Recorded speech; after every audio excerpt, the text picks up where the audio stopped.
we're gonna get going.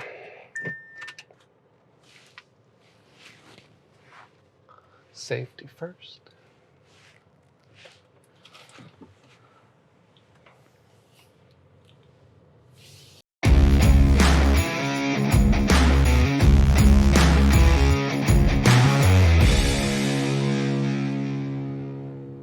Hello there, guys, and welcome to another episode where you get to drive with me. My name is Josue Diaz. I'm a licensed architect in California, New York, and Hawaii. And I'm going to be talking about a question that came up recently from one of the viewers in the YouTube channel. And this was from Lauren9454.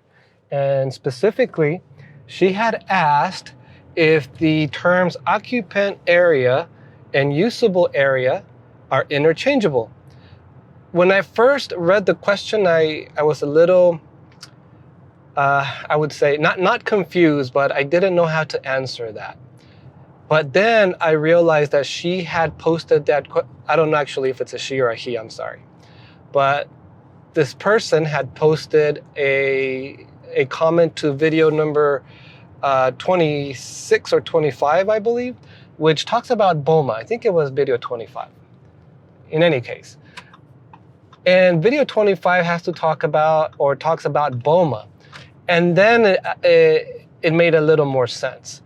And that's because square footages in the architectural world can be used for a lot of different things. And one of them is for BOMA square footages. So specifically talking about BOMA, I would say, I think the quick answer is yes. Yes, the occupant area and the usable area are interchangeable terms, but I'm a little hesitant, and that's because when you're calculating square footages for BOMA, there are different types of square footages like vertical areas, common areas, usable area, and technically there is no occupant area. But I understand why they interchange those two terms, and that's because the usable area is usually the area that is going to be taken by the tenant. So in that term, yes, it's the occupant area, but the reason I'm a little hesitant is because if you take a look at video number 26, I believe, that talks about I'll put the exact video on screen. It might also be 25, but it talks about how usable area sometimes includes areas that are not necessarily taken by the occupant. For example, depending on how the tenant is within the building, if there's multiple tenants, it's very possible that an alcove may be part of the usable area. And the alcove is not necessarily taken by that occupant. Like, it's not actually part of the tenant space, but it's part of the agreement that it will be charged to the tenant, and because it's charged to the tenant, then it's tenant area.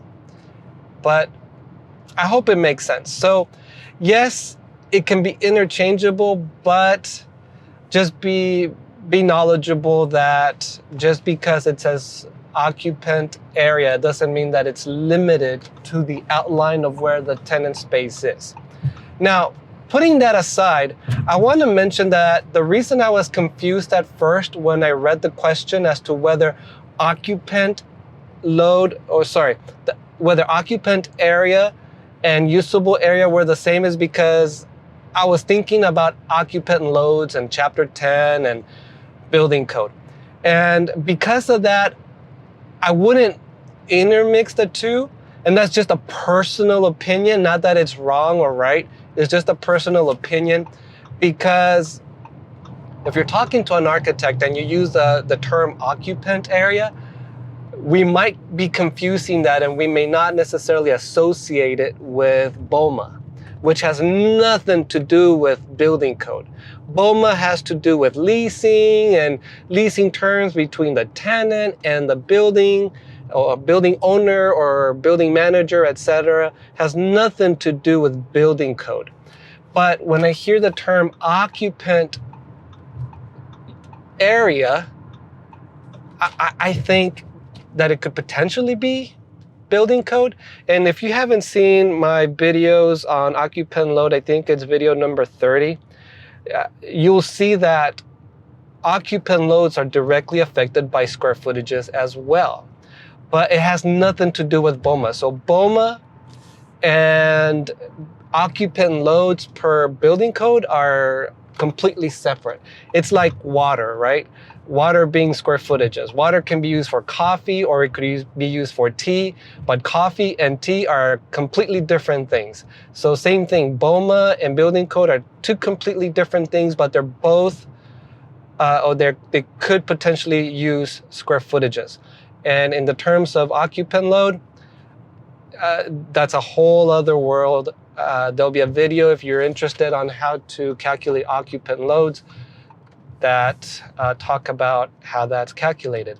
And because of that, because I just don't want there to be any confusion between building code items and BOMA items, because of that, I would just simply use usable area when you're dealing with BOMA, and I would use occupant loads and the square footage associated with occupant loads when talking about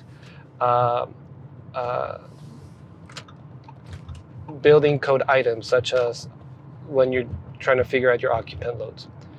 Well, I know that was a lot of blah, blah, blah for a simple question, but sometimes simple questions are not so simple to answer.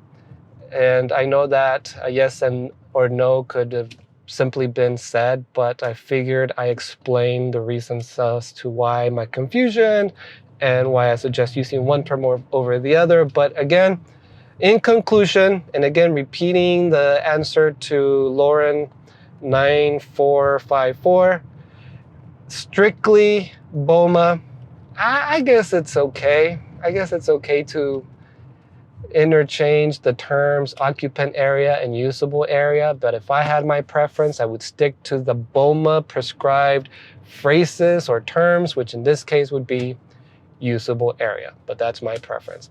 Anyways, I hope you liked this video. Next time I'll make another one and maybe answer some more questions, but for now, this is Archie Corner signing out. Oh, and I almost forgot, but I don't want to forget. If you haven't subscribed yet, please subscribe. It helps me a lot. If you like the video, give me a thumbs up. If you're really feeling generous, consider being my Patreon. Information on my Patreon account is on the video description.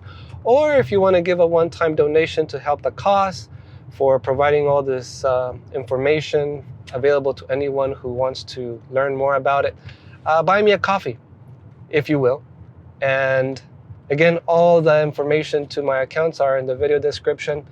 But I thank you again for watching. Until next time, this is Archie Corner signing out for reals this time. Bye.